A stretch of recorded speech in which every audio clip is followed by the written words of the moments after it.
Mbote Nabino Bandeko Batali ya Canal King Télévision et Sengo Makasi vraiment na mutema ya retrouver Bino Mokolo Alelo lundi 14 juin 2021 na cadre émission sportive Tolobela Massano ya Mokolo Alelo na sa vraiment na Sengo ya ko présenter Bino numéro ya liboso na ya semaine oyo na Otali Bongo Tolobela Massano rendez-vous sportif obiso na Bino to sana boy malamu ete actualité sportive eza dominé bongo na ba coupe ya ba na Europe tozana bongo na oto beng bon coupe d'Europe championnat d'Europe des nations oyo bandaki samedi 11 juin dernier. Et puis na niveau il y a Amérique qu'on a début il y a Copa il y a Amérique il y a un peu bandaki hier donc oui bandaki affiche quelque chose qui Brésil na Venezuela score final 3-0 en faveur ya Brésil. Et puis awa na mboka na biso toza kokoba na Otali Bongo Coupe du Congo il y a football messieurs et puis dame tokosolango awa na ndeko na biso Cédric Kasembo ya kozala pour pesa biso ba kisuta na Otali Bongo Coupe du Congo dame donc Ligue nationale de football dame. Et puis toko fungola téléphone boko benga boko en direct toko sala ndenge to mesana ka ko sala na émission na biso na tanda ba invité na biso o tozali posela ba koma botu sola na bango awa na Otali Bongo actualité sportive locale. Sur ce to bande émission na Cédric Kasembwe oyo il aya kopesa biso basango na Otali Bongo Ligue nationale ya football dame ya République démocratique du Congo be malamu ete to komi déjà une étape il y a 6e journée dans Otali Bongo phase de poule. Cédric Kassembo peut se résultat complet de l'année. Et puis programme dans Otali Bongo suite il y a Ligue nationale il y a football dame où ils ont organisé la fédération congolaise il y a football ming na commission où Ligue nationale il y a football dame où ils ont organisé championnat à Wana. Voilà. Ceci étant dit, nous avons Cédric Kassembo à côté déjà dans le plateau pour tout cela. Par rapport il y a un football dame. Cédric Kassembo mbote na yo ndeko jojo mutombo mbote na binope bandeko batali surtout na ba mouré ya ballon rond. Voilà na Ligue nationale de football dame ezali ndengini que déjà semaine au babetaki donc week-end au babetaki déjà ba 6e journée. Merci Ndeko Jojo. To Simba été clôture il y a 6e journée pour la phase de poule et Siliko Betama Mokolo il y a samedi 12 juin 2021 pour la compte il y a 6e journée ba match au Siliko Betama Mokolo il y a samedi ezali boye FC Mazembe il y a Okatanga ye Asiliko Kabola score final na CSF Bikira de Kinshasa il y a un but partout. Ituri FC ye asili kolonga liboso il y a CPI il y a Kasai Oriental na score étriqué il y a 1-0. FJKK il y a Okatanga ye asili kolonga liboso il y a Tomambote il y a Bandundu na score fleuve il y a 11-0. Totikala kaka na suite et fin il y a 6e journée il y a championnat national de football féminin pour la compte il y a 12e édition ezali pe ko betama mokolo ya lelo lundi 14 juin 2021 ba match ezali ko betama mokolo ya lelo ezali boye Tomambote ye akokuta na bongo na tosepela ya Ituri na ngonga ya 9h to Simba ete baoti déjà ko beta Tomambote asili ko poya liboso ya tosepela na score ya 0-2 avec club ya Équateur akokuta na bongo liboso ya AS Sainte Famille ya Kasai Occidental et kozala bongo na ngonga ya 13h juste. AFBKK ye akokuta na bongo liboso ya JSK ya Lualaba na ngonga ya 15h na stade de Martyr. Voilà. Je crois où on est à rendez-vous au Lengela qui dans le cadre il y a Coupe du Congo dame. Oui, je te Jojo au Ezabongo ba rendez-vous au Lengela qui dans le cadre il y a clôture il y a 6e journée au Betamaki déjà mokolo ya samedi et ko sukisa mokolo ya lelo lundi 14 juin 2021. Alors quart de finale Ezabongo prévu mokolo ya mercredi 16 juin ekobeta mabongo na stade des martyrs. Vendredi ezabongo ba demi-finale neza prévu ekobeta mabongo kaka na stade des martyrs. Alors dimanche mokolo ya le 20 juin ekozala bongo finale ekobeta na stade des martyrs. Troisième place ekozala bongo na ngonga ya 9h et puis na ngonga ya 13h ekozala bongo finale ya clôture ya championnat ya 12e édition ya féminin football. Voilà, je crois un rendez-vous déjà est noté et pas ya ba téléspectateurs. Voilà le logo ya Robaksa. Oui, et le Robak Césarine de Kojojo et Zali Kaka pour la équipe où ils ont déjà qualifié pour la compte il y a quart de finale Ezabongo CS Amani de Kinshasa yé Azabongo qualifié déjà pour la compte il y a Kinshasa na o Etali CSF Bikira Yepe Azabongo qualifié Yepe Azabongo na Kinshasa na province ville de Kinshasa Azabongo qualifié FCF Mazembe ya Okatanga Yepe Azabongo qualifié Yepe Okuta na quart de finale mokolo ya mercredi FJKK ya Okatanga Yepe Azabongo qualifié na quart de finale FC Ituri ya Ituri Yepe Azabongo qualifié à Kokuta na bongo mokolo ya mercredi à Kobetama ba match mususu tikali en cours pour te ba classement na facilité les en cours clôture et rozala mokolo ya lelo soki ba match sili Kobetama. J'espère que mercredi beaucoup ba détails nyonso. Voilà, to continuer na émission na ba sango ya taekwondo ITF pona ko yesebino ke Fédération congolaise ya taekwondo ITF oyo tambami na maître Willy Maakengo et salisaki cérémonie ya remise ya ba brevet na ba participants nyonso oyo bazalaki bazwaki part na cérémonie na séminaire ya renforcement ya capacité technique au organisation ya l'étation ya ba athlète cérémonie ya remise ya ba brevet on est samedi 12 juin dernier na stade de Martyr totala ba image Chomin Kasiala a même la kibiso.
Des participations aux juges, aux candidats, aux récipiendaires juges, les arbitres et puis les encadreurs sportifs. Nous allons maintenant remettre à ceux qui ont participé d'abord au séminaire des entraîneurs leur brevet. Et nous allons commencer, lorsqu'on vous appelle, venez ici devant. Félicien Kazinda Kadju Dilenga. Monsieur Arthur Gazan Mizabay, Georges Djenga Miolo,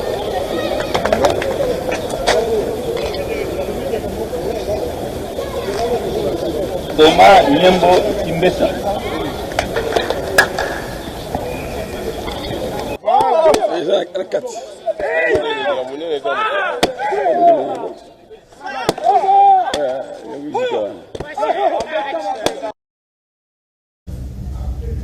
voilà, on a bomoni ba image ya taekwondo ITF au Chomin Kasiama a Memelaki biso. Voilà, donc on a une émission pour na kobeta sika masolo ya handball singali boye ba été deuxième tour et ya CAN Cameroun handball 2000 21 ezali prévu pour na mardi 15 juin boli ke ba Léopard baza concerné parce que ba c'est qualifié pour na deuxième tour na yango ba Léopard ba kobeta lobby mardi 15 juin na Angola oyo les équipes championnes d'Afrique na yo talibongo Kanye spécialité wana édition ont passé donc RDC Koutani na ba vainqueur il y a édition au passé puis kaka na tel bon Hannibal wana sengel boy ba te ba combinaison mususu zali ko Tunisie ako beta na Guinée et puis Cameroun pays hôte azo beta na Nigeria et puis Sénégal ako beta na Congo au Brazzaville wana zali ko ba combinaison na tel bongo deuxième tour ya CAN handball Cameroun 2021. Voilà, tout ce qui y a un poto qui n'a pas image maintenant à la République démocratique du Congo et il y a une complexe omnisport moko ezana bandade dénommé moto et permetaka na ba pratiquer arts martiaux na ba basketteur ba qui vraiment ko s'entraîner malam kasi yango et zali ya côté kama aurait été vendu dans le bureau conditionnel par l'autorité municipale il y a commune ya Bandalunga wana na yango to ke do tala ndenge ni ba chaîne ba vraiment ba ça pour réclamer ba ça pour dénoncer vente il y a complexe moto na moto.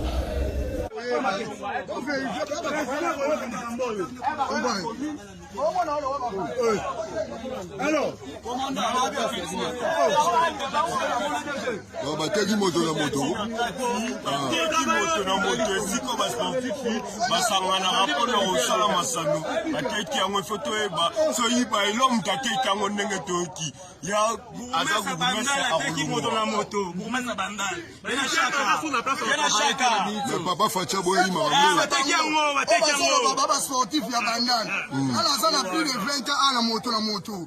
To comprendre ba eba tomba mabaya awa. Bugumese tozo ebisa yo. Récupérer ba mabaya wana po samedi na tongo tokoya awa. Samedi tokoya awa. Okuta tokoya mama tonga. Tokoya mama tonga. Baba bugumese. Bazotonga déjà awa. Place à douter. Soit biso. Ngai na champion awa. Na bandi box mwana muke. Mboni ba ona ataki boy. Samedi tous les sportifs à Bandal ba oya awa.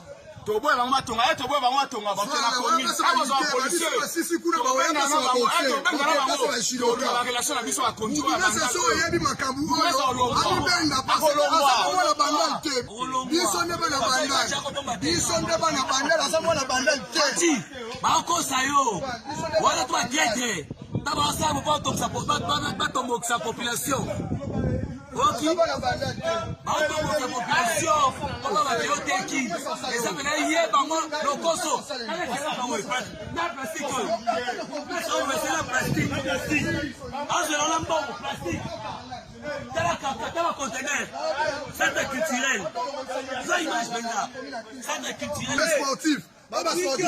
C'est l'autre, c'est le pouce.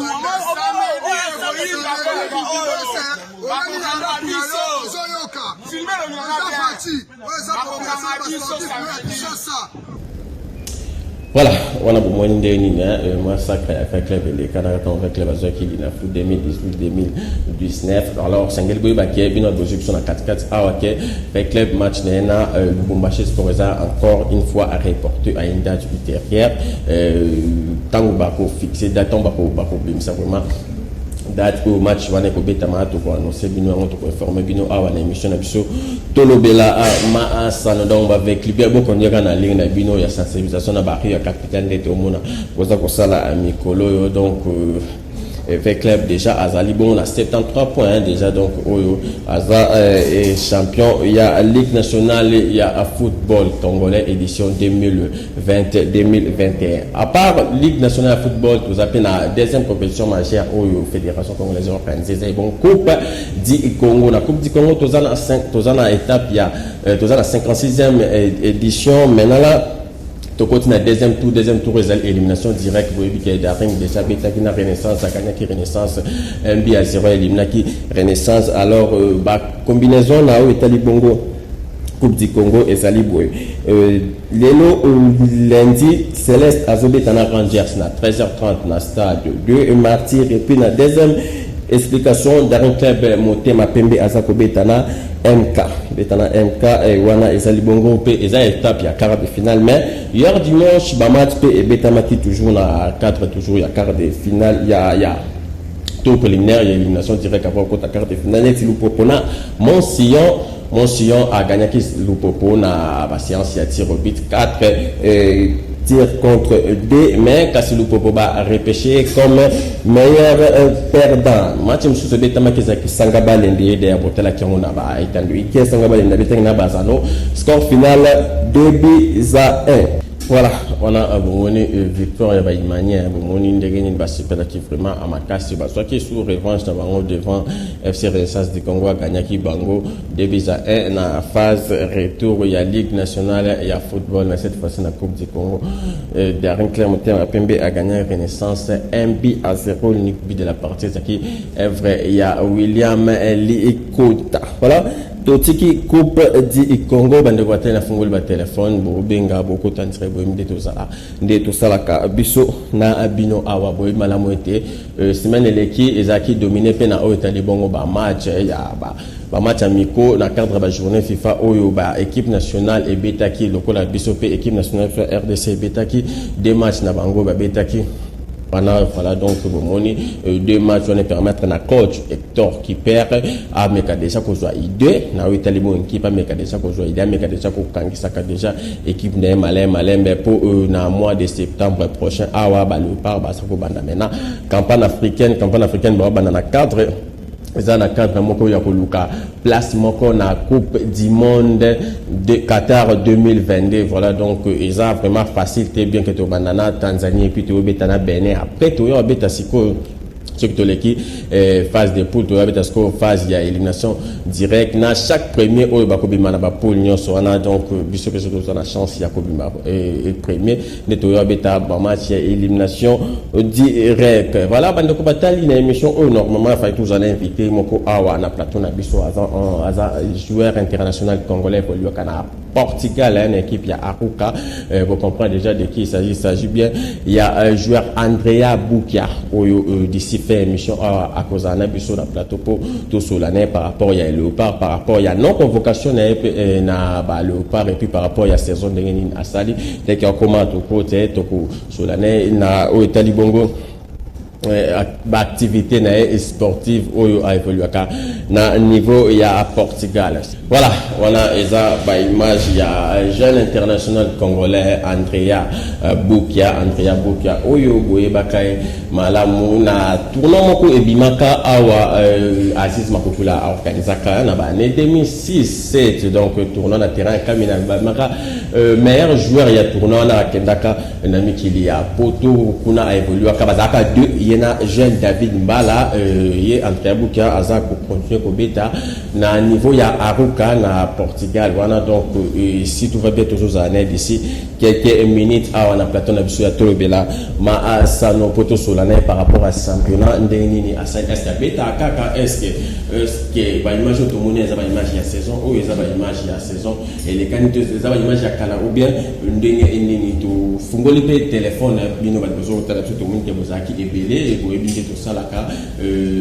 to fungoli téléphone bo benga bo kota on dirait que ba manière c'est que le match na Minoza tout à l'heure à 15h30 dans stade de Martyr et de la côte de SMP azan ko betana MK vraiment pour ça du tourne de SMP dans la saison de l'équipe Olimala affiche de SMP MK ndenge nini et Zalaka pona bande kona biso avec club Sengeli pour match na Binona Lubumbashi Sport ils a reporté à une date ultérieure dans le match on a été masouté mais tout le monde est déjà na rue à capitale na ba grandes artères à capitale ndenge ba qui bien bazaki vraiment motivé vraiment mobilisé pour fêter sacre na bango azay ko sala karma chef Lubumbashi Sport quasiment tuana ezali bongo reporté pour des raisons d'ordre organisationnel. Kasna ngambu ya Maniema Union kuna na niveau ya Kindu Maniema Union a gagné qui RCK hier dimanche a gagné qui début za 1 donc Maniema Union a tiré un match na Daring et puis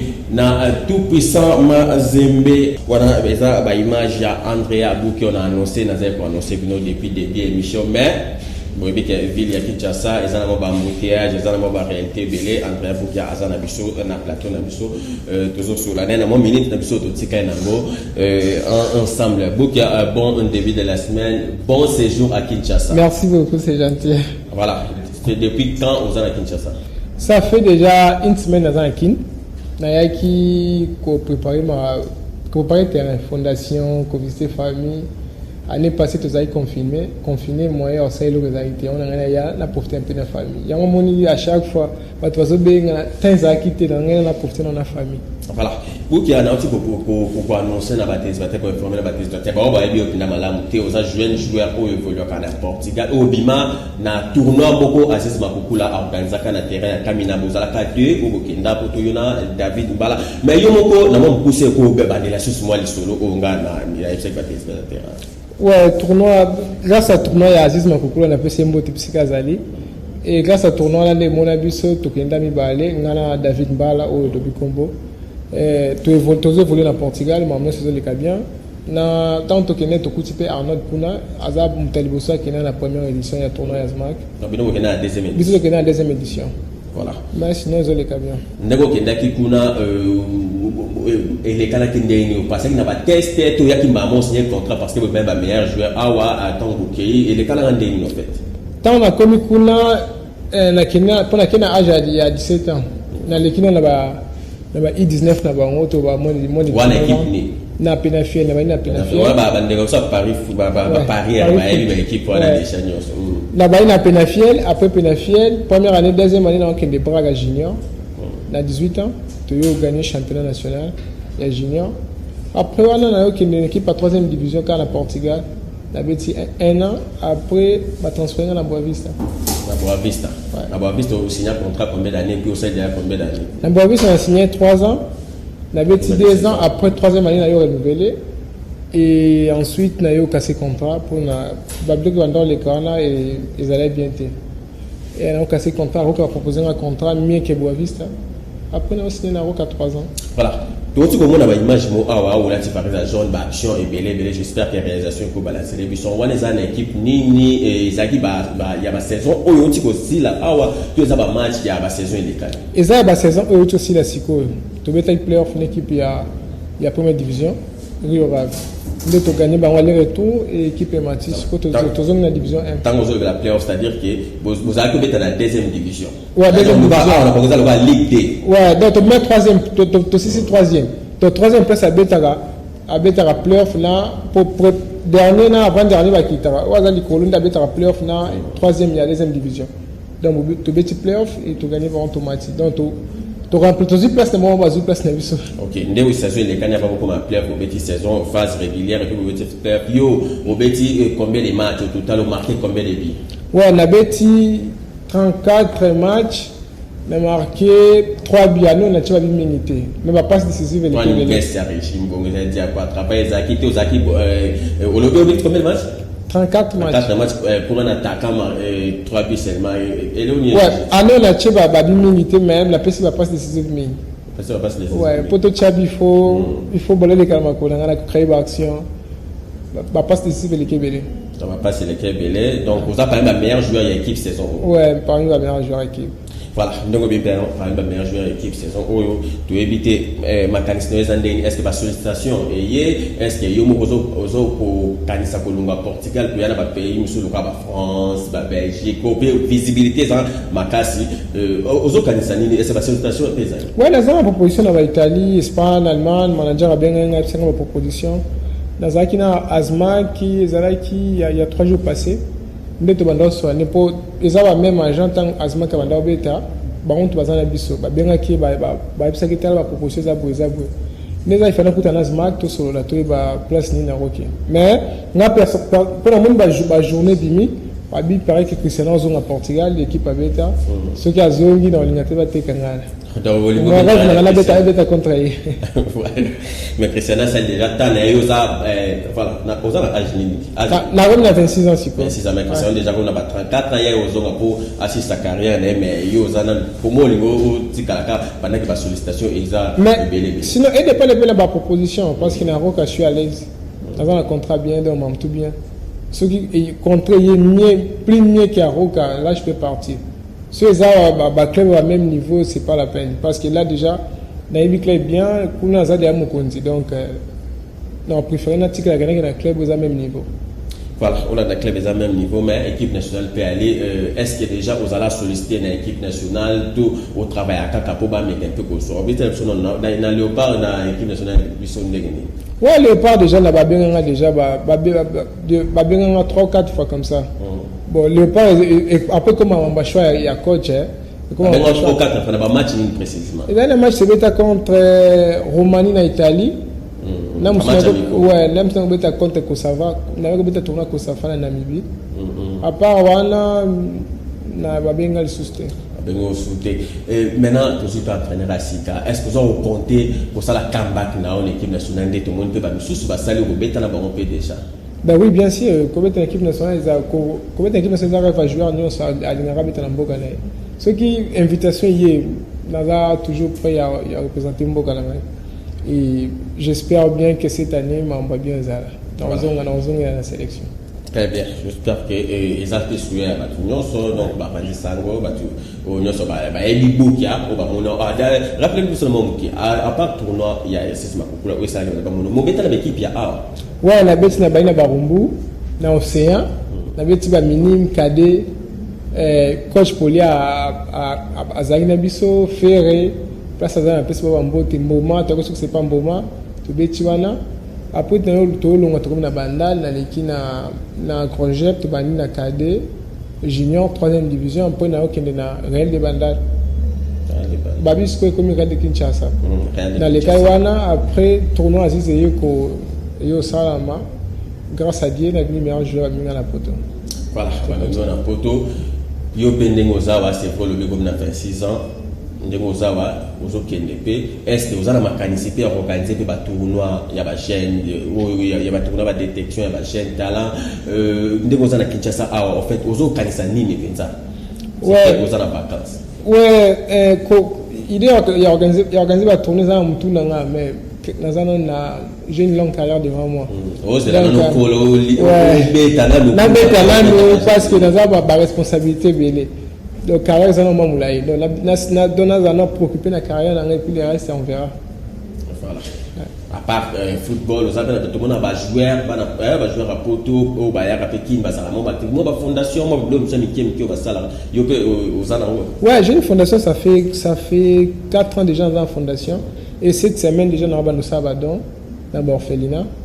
Et na linga coup de na sola na yo pina invité bino bo accompagner ngai invitation comment on Salvador et voilà j'ai une fondation ça fait déjà voilà on a qui retard makambo sola no c'est belé mais embouteillage na mboka parce que retenir nini osaka joueur ya Aziz Makukula o azako manager to déjà trouver no ba manager no mususu kuna sur place na Portugal non Aziz aza papa tu vois son azabo c'est grâce à lui. Donc, dans naza joueur naza mwana na ye naza mwana joueur c'est rien donc naza mwana na ye voilà même Congo le mwana on a aya ko evolue on a pas Silas wa Manitou kalelo ko Silas Kantopa ba Gabonais de biso Gabonais ouais na mona voilà il va même Congo qui sont dans une équipe nationale ouais même Congo ba club na lika ba yebi même Congo voilà ba moi le délai na YouTube dans un canal qui partout dans le monde comme quoi comme conseil je pas message pour fort pour l'équipe nationale pour la chaîne joueur on va bimater pour le bazar la pose attention sur que ça la carrière banda ba les gars c'est la ndenge yo lequel ko pas tout le monde boboyer et l'on ça combat conseil non plus ça quand la jeune ils travail les kinyoso le travail paye muto travail à nzamba sunga so travailler dit nzamba zawana. Donc il faut travailler les guignols. Après, là, on a des jeunes le micro, ba boîte, basanga. Donc, ce qu'on limite locaux. Donc, aux obligés à se sacrifier.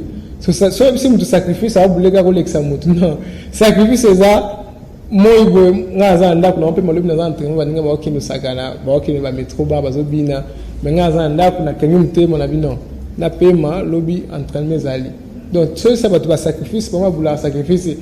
Asimbiki ça l'examen non sacrifice déjà un entraînement n'être à Portugal le marathon entraînement d'accord et mon aké restaurant na zone yo ba boîte boy au mon ngate na go ki de boîte boy mso na ki na profiter na famille là c'est normal dans vacances mais sinon travail les kinyo so ba jeune ba rêver ba travailler toujours wa so travail za moso na ba prière belé nzamba za na pour mutu nyonso voilà zabe aza tona mutu nyonso numéro ya tolobela masano pour le lundi 14 juin et c'est les numéros sous pour vérifier dans une émission tout à l'heure à 18h15 minutes de solution en retard plutôt ça dépend la YouTube sur la télévision numéro sous l'homicide tout va bien pour vous en ancien international congolais junior et aller dire pour le pays tout ça tout va bien parce que la mission va pour tout sur la kaka et ça déjà constitutionnel qui nous profiter de souhaiter bon séjour la junior et aller l'outula jokolo et peli moto merci à papa bon merci à Mike merci na sous les moyens au tika la malamu qui n'a jamais vraiment et ça n'a pas ciao